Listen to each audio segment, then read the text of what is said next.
Howdy do, folks. This here's the old mountain man talking at you from the backside of this here lake in the hills, Arkansas. Well, I got to thinking in my last video that I've done here, I mentioned the fact that you could use cedar bark along with a ferro rod to get a fire started, and it wouldn't be too difficult. So what I did was I went out and I collected up some cedar bark.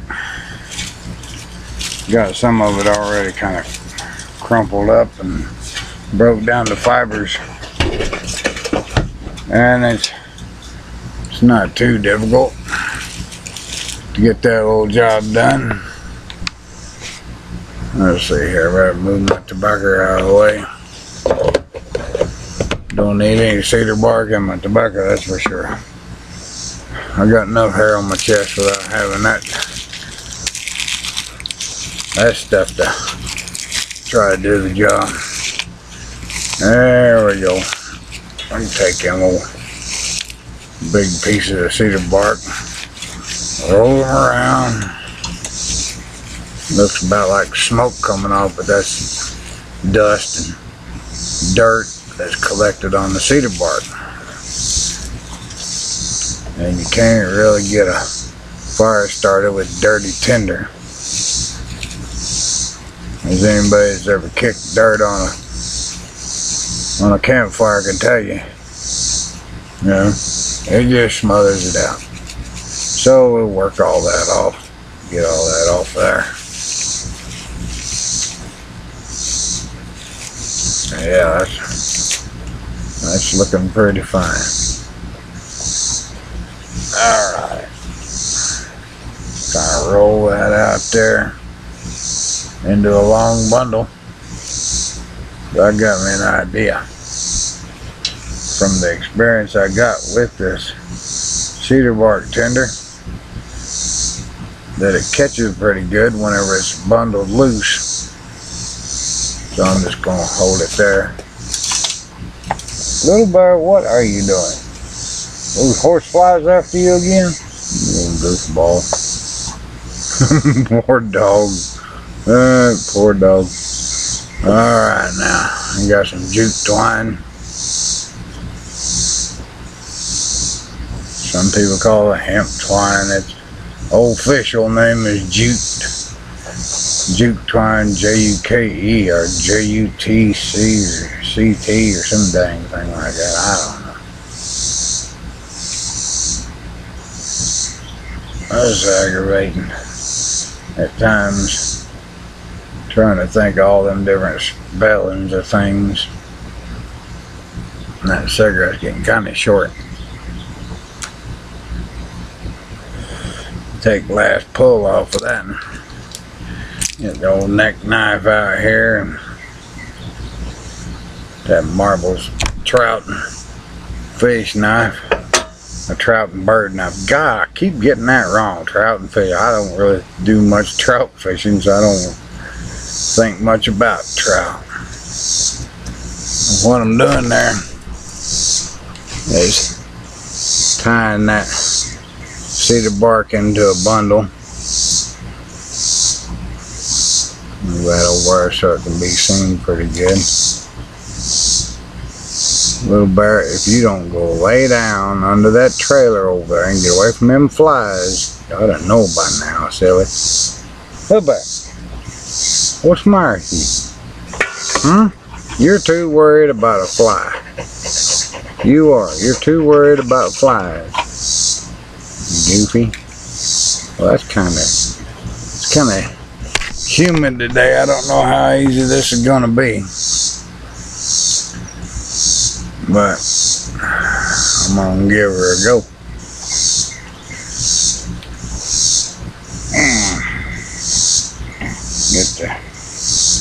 Get my ferro rod out here. Oh, yeah. Now, here's something else I want to show y'all. I took a piece of pull cord from a lawnmower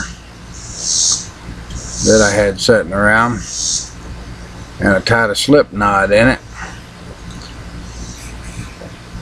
And that way you can size that slip knot down and you have all kinds of cord. You know, this thing is way longer. Here's a ferro rod back here, and you got all that cord for your lanyard, and when you're done, you just pull that slip knot right back up, and you got a reasonable length. And even that right there is way more than enough to deal with your ferro rod. Now you got plenty of stroke, plenty of length right there with just that. But I made this cord something like, let's see here, from the handle to the tip of the ferro rod. It's it wraps around about 1/2, almost 2 times on that ferro rod. Well, let's get this camera around here. Get that down on the Tinder bundle I got propped up right here.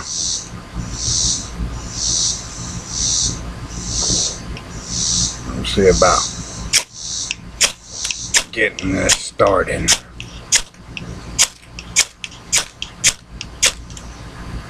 Like I say, it's been humid today, so this may not catch so easy. There it goes.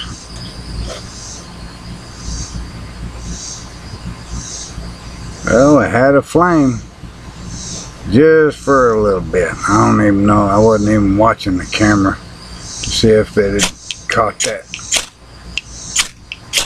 flame or not. But come on now.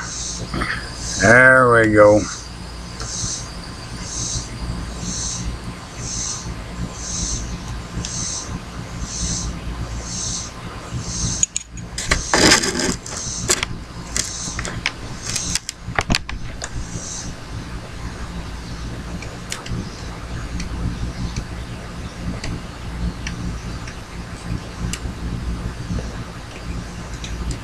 Yeah. So as you can pretty well see, no char cloth, just a ferro rod and some frazzled out old cedar bark. If I had tended to that right, I could have started a fire with it real easy, but I just wanted to demonstrate that it was actually possible to get radiant flame with just a ferro rod, high carbon steel striker, the end of a end piece off a file, and cedar bark. Now if I had, you know, like I said before, if I'd have just turned that upside down and kept that flame going on that, instead of holding it up trying to show the flame, it would have kept going long enough to catch some leaves and other debris on fire, and then add some small twigs to it and build up larger stuff from that. I've heard people ask me, could you make a fire? I said, I can build one, but I can't make one. Kind of being a smart aleck on that one. Oh, excuse me for a second, folks. I got some Chaga coffee I need to get from the kitchen. I'll be just a minute.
Alright now.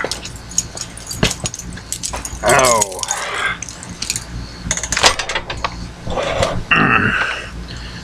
Well, as I said before I took my little trip into the kitchen there, and got me some Chaga coffee. I added a tablespoon of Chaga to a pot of coffee. And I got this here stuff from online. Ordered it online, and I'd heard people all over YouTube and you know, amongst the campers and the hikers and the bushcrafters and all talking about Chaga. I wondered what it was, if it's any good for anything, or if it's just some fad. Oh, was I surprised whenever I went to studying on it. And it turns out that there's one statistic that I found that stated that non-Chaga drinkers tend to be live right around 50 years or so. Chaga drinkers can live up to 85 to 100 years. And the reason being, it's a powerful antioxidant. And I'm going to see about putting some of the facts in the video description, and maybe a link to a site where you can read about it for yourself. Some folks might think it's just a novelty, but I've read where that Chaga takes 20 years to get up to a good size 5-pound chunk. And that the Forest Service in, I think it was Wisconsin is where this came from. No, Minnesota. Northern Minnesota. Minnesota and Wisconsin is, yeah, it grows in the colder climates. It grows on wounds on trees. And it's not parasitic. It actually strengthens the tree. The Forest Services in those states brought Chaga in and implanted it in trees that were wounded, but pretty large old growth trees that they wanted to keep, so that those trees would cast off seed and make stronger trees from that old growth. You know, what's better? You know, an older, stronger tree can bring off seed, or some other tree that might have a disease or something. But Chaga actually takes the wound and heals it and grows over it and protects that tree, and it takes out the toxins and fungus, fights other funguses and such, and keeps it from killing the tree, strengthens the tree. It takes the bad from the, just to put it in plain simple terms, it takes the bad from the tree and it gives nutrients to the tree, strengthening it. And so it does the same for humans and any other animal that happens to eat that Chaga.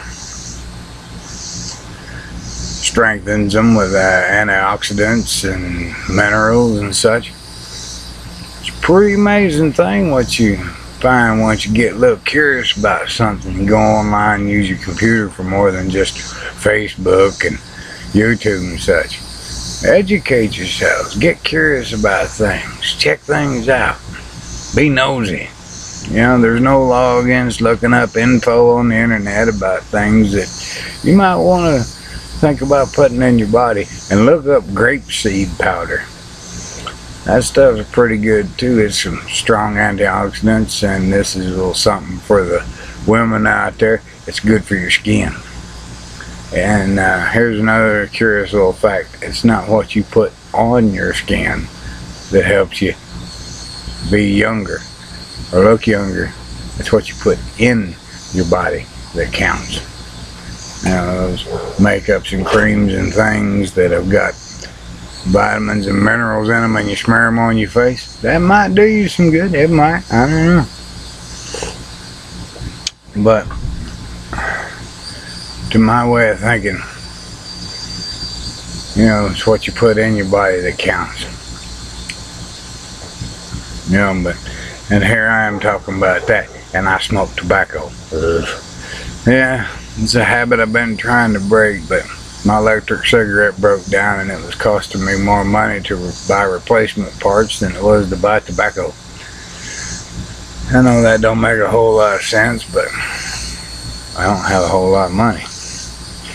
I gotta tend to a little deal on the computer here. Let's see. Oh, I see. Yeah. Well, it was a minor thing, but it was also important. It had to do with a display driver I had to install. But folks, that chaga is definitely something that you want to look into. And like I said, grapeseed powder. Also, for your eye health, check out bilberry, B-I-L-B-E-R-R-Y, which is just raspberry leaf. I don't even know why they call it why they name it or call it bilberry. It's not even a berry, it's raspberry leaves. They're good for your eyes. Gets rid of the little floaters that, you know, if you got a dark speck in your field of vision and it's driving you nuts, or you get these little white pin light type tracers now and then, that's what I call them, in your field of vision. That too can be a real pain. And in the 2 weeks that I've been consuming those raspberry leaves, all those little annoyances have disappeared. And all those floaters are as tiny little pieces of the inner lining of your eye that just kind of slough off, and your body deals with them and gets rid of them in time. But the blueberry leaf or raspberry leaf helps to heal that and helps your body to, you know, your eyes to not shed so much of that so fast, and your body's able to better deal with it. Your eyes are better able to deal with it. Natural healing process. Our bodies heal themselves from cuts and scrapes and such, and we have an immune system that needs boosting now and then. And chaga and that grapeseed powder and the blueberry leaves, they all have multiple benefits. And get this, side effects, like in prescription medicine, oh well, this medicine here, it'll dry your sinuses up and keep you from sneezing, but it'll give you dizzy headed, it'll give you a dizzy head and make your vision blurred and give you stomach problems, but you won't have no more allergies. But the thing with herbs is they have benefits. But you do got to be careful with herbs. I know I'm getting off into a deep subject, because if you take any type of prescription medication, like let's say blood thinner, for example, warfarin or Coumadin, you should avoid the root herb known as ginger, because that has a blood thinning effect also, along with sassafras. Sassafras will thin your blood. So to consume either ginger or sassafras while taking Coumadin or warfarin will give you a double blood thinning effect. It will intensify the effect of the medicine and most likely cause unnecessary and often dangerous bleeding. Now, if you're taking antidepressants, make sure that the herb that you're that you're interested in is not an antidepressant, because it could make you giddy and silly and wind up making a bad decision or something. Yeah, it could affect your mind somewhere or another. Now myself, I don't take any prescription medications whatsoever. I've been practicing herbal medicine for 14 years, and I rely on a book written by a woman by the name of Phyllis A. Balch, B-A-L-C-H, and her book is The Prescription for Herbal Healing, and I look up all the additional info on livestrong.com. Now, livestrong.com, they give you the positive and negative. Now, at one time I was taking this one particular tree bark powder. That's called catuaba. Funny little name, but it comes from the Brazilian rainforest, and yeah, it worked well for what it was supposed to do, but it had this offhanded effect of causing mental confusion. And I got enough of that in my life without having to take a tree bark herb for it. No. You know, I talked about side effects, but you know, not being in herbs, but there are some herbs out there that will flat out kill you. And you should really educate yourselves on both sides of the fence, on the beneficial side and on the dangerous side. You know, the horse chestnut, for example, it's deadly poison. You don't want to touch a horse chestnut for nothing. And it's got a few other names, a few other common names. Well, I hear an old cicada up there in the tree. Doing his ring. Yeah, I heard those things are pretty good pan fried. And then again, so are scorpions. Don't try that at home. If you always remove the stinger. That little bulb with the little barbed stinger on there. If you're gonna do that, take fingernail clippers or a knife or something and knock that stinger off. The rest of it's pretty well harmless, but there's things that I do that people wouldn't want to try out there in the woods, and even try, period. But you know, the pan-fried scorpions, who ever thought of that? Put them on a stick. I seen Cody Lundeen eat one raw once. He pulled the stinger off of a scorpion. He pops it in his mouth and he says, tastes like snot. It's got the consistency, it just got that feeling of snot in his mouth. I'm like, oh my God, that's disgusting. I was, no. If you eat a bug, you don't chew it up. For God's sakes, don't chew it up. Just swallow it. If you can, just pop it in, swallow it right down. You know, I've covered fire and chaga and coffee and herbs and insect foods. Hopefully I remember it all to get it in the video description. But at any rate, folks, y'all be careful out there and be good to yourselves and be good to each other, and watch out for those folks that'll try to slip by you, and those wolves in sheep's clothing that always try to deceive you and do you dirty and turn you roundabout to their advantage. And this here's the old mountain man signing off from the backside of this here lake in the hills, Arkansas. Y'all take care now, and adios.